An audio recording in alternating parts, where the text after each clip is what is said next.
Have you ever done something wrong, and silently hoped that no one would ever find out? Have you ever hurt someone in a small way and told yourself that it was not a big deal? Sometimes our biggest mistakes do not begin with evil intentions. They begin with small excuses. A small lie, a small selfish decision, a moment where we choose ourselves over what is right. And in that moment, we believe no one is watching. But life is always listening. And karma never forgets. This is the story of a man named Akash, a man who believed he could hide his actions from the world, until karma quietly returned everything he had given. Far away, surrounded by dry land and endless open sky, there stood a small village. Have you ever done something wrong, and silently hoped that no one would ever find out? Have you ever hurt someone in a small way and told yourself that it was not a big deal?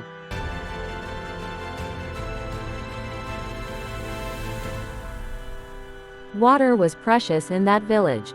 More valuable than money. More important than comfort. At the center of the village stood an old stone well. That well was the heart of life itself.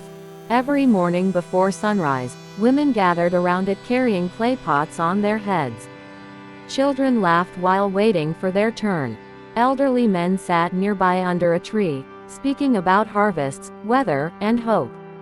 The well belonged to everyone. No rich man owned it. No family controlled it. Its water flowed equally for all.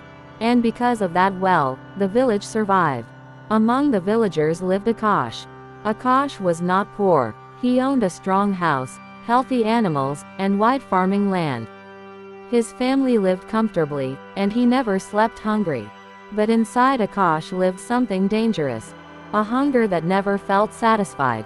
Whenever his neighbors' crops grew better, jealousy quietly entered his heart. When someone bought a new cow or repaired their house, Akash felt restless. He believed life was a competition, and he wanted to win. One silent night, when the moon shone brightly and the village slept peacefully, Akash woke up and walked toward the well. The air was still. No footsteps. No voices. He looked around carefully. No one was there. Slowly, he lowered the bucket into the well. The sound of water echoed in the darkness. He pulled the bucket up and carried it toward his field. Then another bucket. And another. It's only a little, he whispered to himself.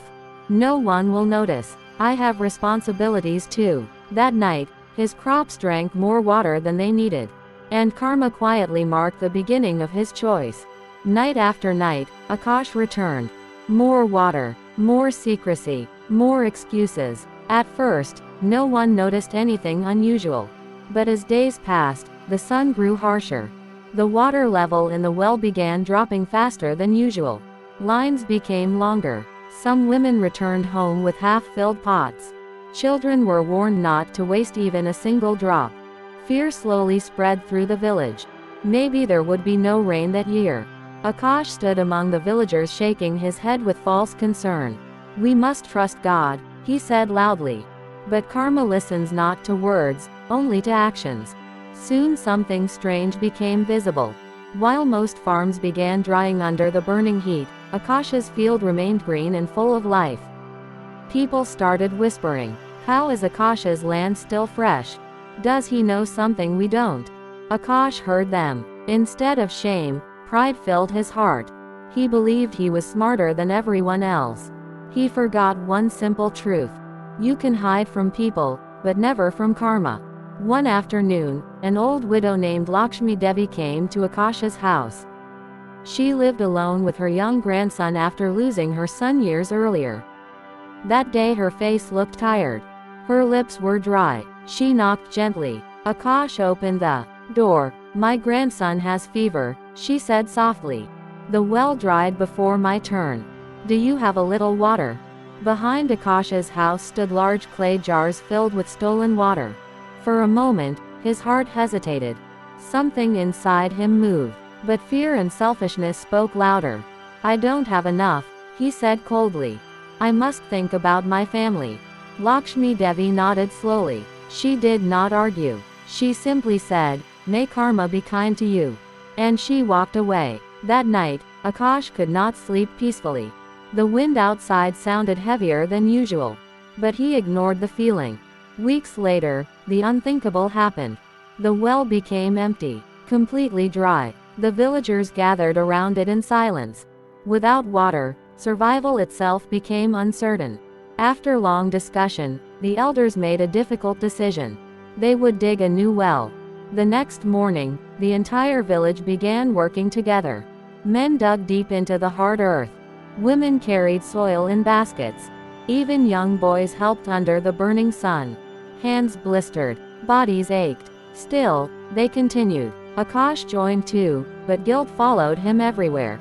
7 long days passed. Only dry soil appeared. Hope began fading. Then one morning, Akash walked toward his field. He suddenly stopped. His heart dropped. His crops were dead. Leaves had turned brown. The soil was cracked. Disease and insects had destroyed everything. He ran toward the jars behind his house. With shaking hands, he opened one.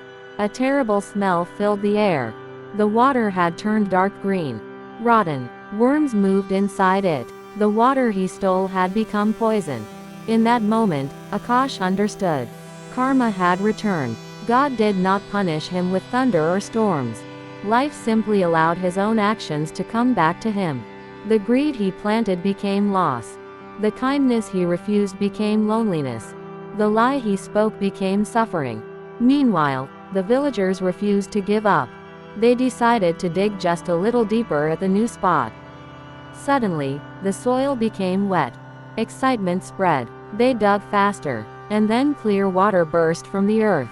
Cold, pure, abundant. People cried with gratitude. The village was saved. A few days later, Akash made the hardest decision of his life.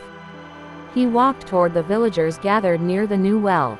His voice trembled. "I stole the water," he confessed. "I thought no one was watching, but karma was." Silence filled the air. Some felt anger. Others felt pity. An elder stepped forward calmly.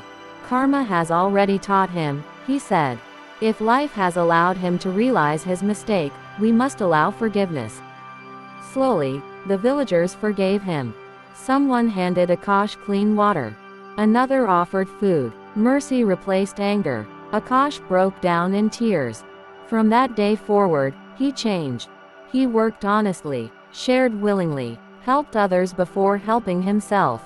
He was no longer the richest man. But for the first time, he was peaceful. Because karma is not punishment. Karma is a teacher. It returns what we give so that we may learn. Remember this. Every action matters. Every kindness returns as blessing. Every selfish act returns as loss. You may believe no one sees your choices. But karma never sleeps. Life is a mirror. And one day, everything you give to the world will return to you. Not to destroy you, but to teach you how to live right. If this story touched your heart, write "Karma is real" in the comments. And remember, sometimes one story can change the way we live forever. Moral: karma always returns what we give to others, good or bad.